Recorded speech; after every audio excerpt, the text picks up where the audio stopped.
She came off the plane pale and shaking. Her voice was barely audible as she blamed the local water for making her ill. Ebola, she whispered. Until the hospital rang our landline and ruined the story. Sit down, they said. We need to tell you something. Later, while unpacking, I found a neon party wristband, a guest list and a glossy photo of her with 8 huge men in her suitcase. When I met her at the arrivals gate she looked like someone who'd been hollowed out. Thin, drawn, dark circles under her eyes. She folded into me and muttered, "The water." It made me sick. I think I caught something. I wanted to believe it. I wrapped my arms around her fragile frame, pressed my lips to her cold forehead, told her she was home, that she was safe with me. That very night the phone call from the hospital dissolved the fragile world I'd built around her. Their voice softened with a kind of pity. She hadn't been working a medical mission in Africa. No inoculations, no patients. She hadn't left the country. My limbs went numb. My ribs felt empty. I sat there as the lie I'd been living unraveled in front of me. I'd fallen for her when she was still in school, all fire and purpose in crisp scrubs, brilliant and inexhaustible. We'd made a life out of that image. Long absences excused as humanitarian work, late-night calls blamed on emergency shifts, a halo of selflessness that everyone admired. I praised her, defended her, told anyone who asked that she was saving lives abroad. I told myself the same thing until it became the only truth I knew. The reality was uglier. Her missions were covers for feeding something else.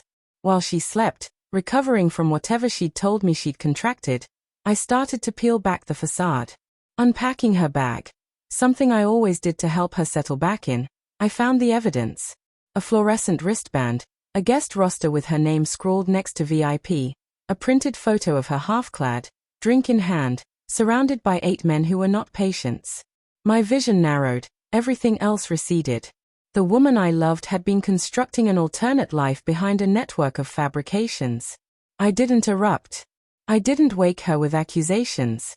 Not yet. Instead I grew meticulous. I set up hidden cameras in the house. I cloned her phone to a secret drive. I spoke to a lawyer and began mapping her financial life, tracing every hidden debt and every deceiving line she'd woven. It turned out she had secret obligations, credit cards, loans, liabilities she'd taken out using my name as backup. She assumed I'd never catch on. I noticed everything. I moved deliberately, canceling expense reimbursements, siphoning funds from joint accounts into one she didn't know existed, and freezing the credit lines she depended on. Piece by piece I was assembling the architecture of her unmaking. She woke that morning believing she still held the reins. She didn't. The night before her birthday, I made her favorite dinner, wine poured, candles lit, music humming softly. She laughed like nothing had ever gone wrong, like we were whole again. What she didn't know was that the house around her no longer belonged to her. I had already moved the deed into my name alone. When the clock struck midnight, I placed an envelope on her nightstand. Inside was everything: photographs, receipts, names, guest lists, wristbands, an organized record of every betrayal. She woke expecting breakfast in bed. Instead, I sat across from her in a chair, a letter from the hospital in one hand and her photo in the other. Her smile cracked and fell away. She tried to speak first, to explain, but I didn't let her. My voice stayed even. "No," I said, "you'll listen." I told her everything I had uncovered. Every name. Every lie. Every stolen moment. Laid out one by one like tools on a sterile tray. Her face shifted from pale to flushed, then to nothing at all. She tried to twist it. Stress, loneliness, a mistake. But I didn't shout, didn't hit her. I only handed her the last piece. Divorce papers. Signed by me, already processed by the court. She had nothing left to fight me with. No money, no house, no way back. The accounts she counted on were empty. The credit she trusted, frozen. The future she thought was waiting for her, erased. She broke down then, sobbing, clawing for me like I was still the man who would save her. But I was done saving her. I told her I had given her everything, and she had turned it all to rot. Her crying filled the room, but it didn't move me. I watched as she collapsed under the weight of her own destruction.